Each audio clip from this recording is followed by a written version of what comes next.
Hello everyone, welcome to my YouTube channel. In today's session, I'm going to give lecture on Thomas Hoccleve and John Lydgate. Let me talk about Thomas Hoccleve first. Okay, before moving with the session, if you have not subscribed my channel, do subscribe the channel and get the updates about the upcoming lectures. Thomas Hoccleve was born in around 1368 or 69. There is no exact year of his birth. He was born in London, okay, and he was passed away in 1450. English poet, and of course he was a contemporary writer of Chaucer, and he was also said to be an imitator of Chaucer. And his works have got a literary merit, but much values as a social history. Hoccleve's life, there is no much authentic information about Hoccleve's life, but which can be gathered mainly from his works. Around the age of 18 or 19, he was appointed as a clerkship. He was given a clerkship in the Privy Seal office in London, where he served intermittently for 35 years. His earliest dated poem, a translation of Christina de Pizan's poem, L'Epistrie L apostrophe mark Epistre, L'Epistrie Audamous, L'Epistrie Damours. This one appeared in 1402 as the Letter of Cupid in English, and his poem La Male Regle, which came in 1406. In English, it's The Male Regimen. This one proclaims a vivid picture of the delights of bachelors' evening amusements in the taverns and cookshops of Westminster. Hoccleve got married about 1411. In the same year, he produced the Regiment Princess, or De Regime Principum, okay, which was culled from a 13th century work of the same name for Henry, Prince of Wales. A tedious homily, it contains a touching accolade, means appreciate. Okay, it is to appreciate to Chaucer, whose portrait Hoccleve had painted on the manuscript to ensure that his appearance would not be forgotten. The Chaucer's appearance cannot be forgotten. To make it sure, he painted Chaucer's portrait in his manuscript. In his later years, Hoccleve turned from the ballads addressed to his many patrons to serious religious verse, to recording the ills of the day in a literal minded manner, which proclaimed a clear picture of the time. His most interesting work, La Male Regle, said to be his most interesting work, which proclaims some realistic description of London life. Okay, that's it about Thomas Hoccleve. Now let me move on to John Lydgate.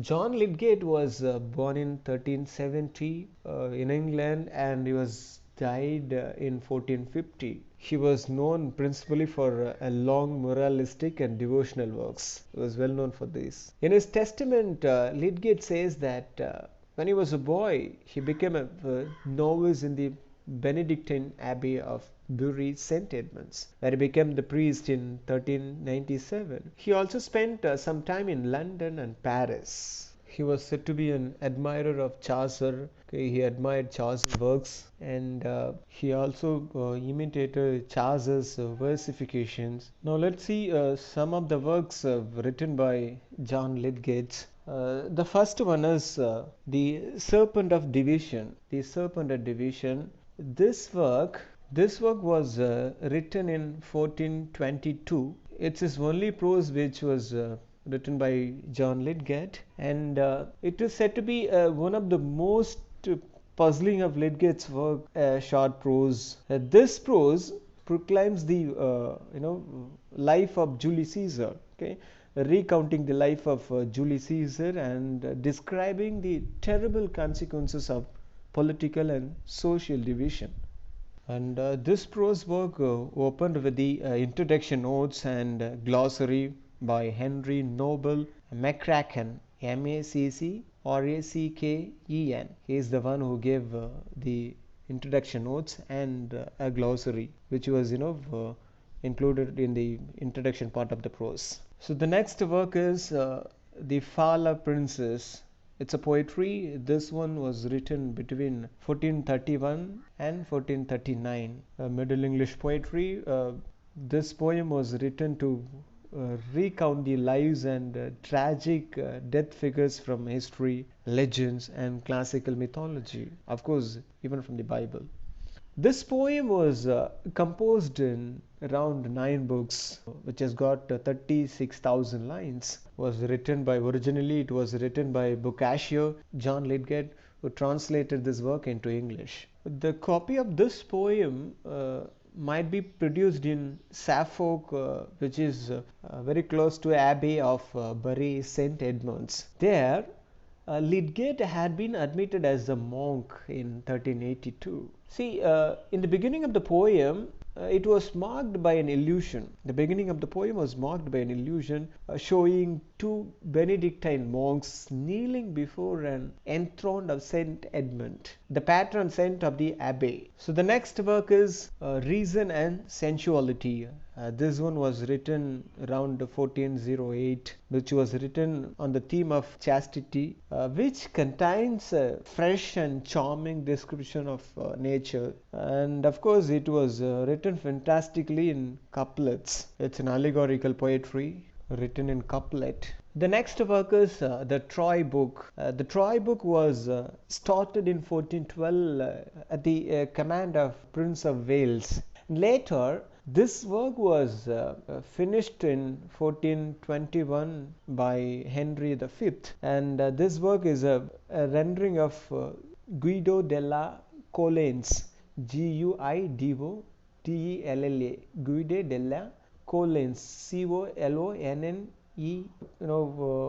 Guido della Colens, Historia Troiana, Hastorioiana, Historia Troiana. So the next work is a Siege of Thebes, Siege of Thebes, Thebes.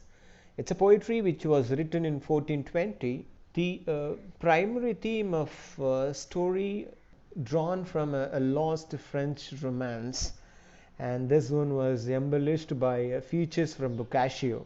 The Siege of Thebes got 176 lines, and this one was got the structure similar to the Canterbury Tales. The next work is A Complaint of the Black Knight. This work was written in 1400, and this work was modeled on Chaucer's Book of Duchess.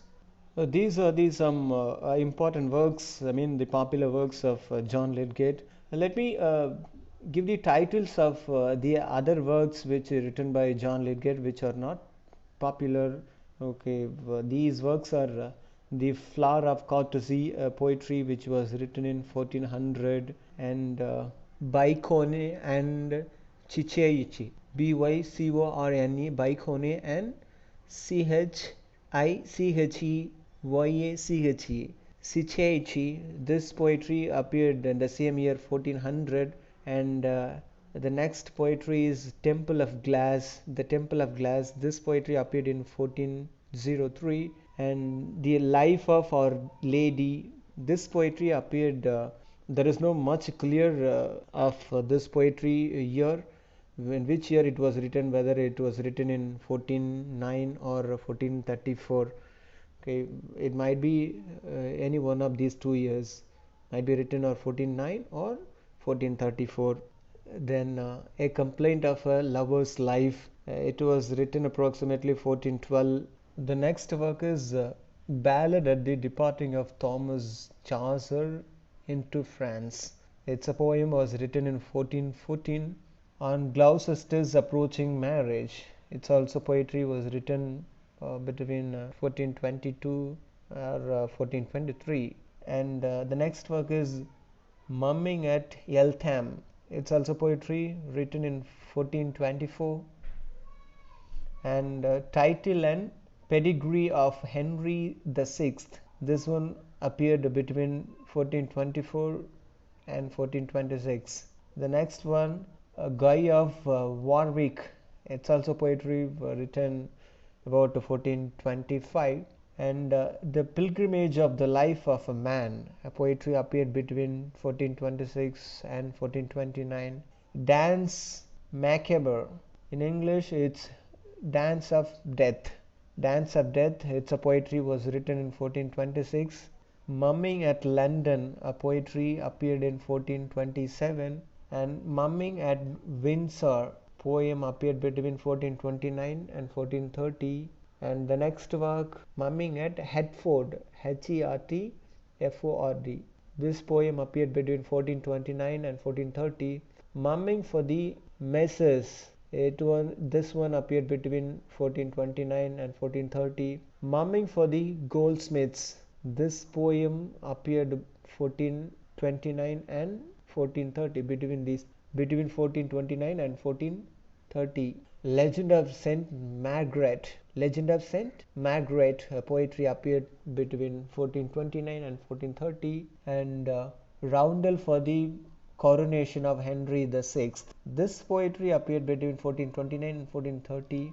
And Lives of Saint Edmund and Saint Fremont. This one appeared between 1434. This one appeared in 1434. And The Life of Saint Albon and Saint Amphibalus. This one appeared in 1439. And the next one is Verses for Queen Margaret's Entry into London. This poetry appeared in 1441. Then a Testament. This one came in 1448. Well, that's it about John Lydgate. Thanks for watching and do subscribe my YouTube channel.